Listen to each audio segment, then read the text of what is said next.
So, I believe we've touched upon this a little bit. So when we talk about depopulating, there are often folks who will say, "Well, what about the safety of the community?" And I'm wondering what your response is to that, right?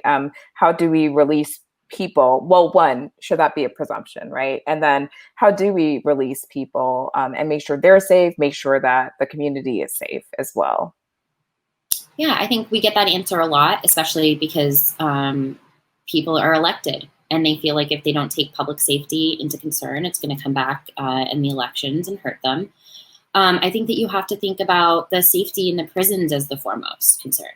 So, go off the presumption that people in jails and prisons are unsafe right now. They're being asked to put their lives at risk just by being there. They can't social distance. They can't keep themselves safe.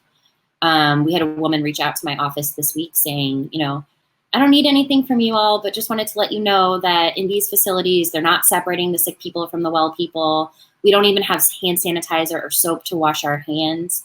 I think operate from that presumption that prisons are an unsafe place to be generally, but especially during a pandemic. And every single person should be considered for release and considered, is there an alternative to keeping them here that would keep them safer? And then at the very end of that process, maybe there's a type of, we don't support risk assessments because they often don't take into account all of the things that have already been discussed on this call. But is there some reason that this specific person needs to be confined? If so, it's probably a mental health issue, and then that person belongs in a Yeah, different type of facility. right. And I think that is what I hope we eventually come to as a country. That's the analysis that's taken by sentencing judges at the very beginning of the process.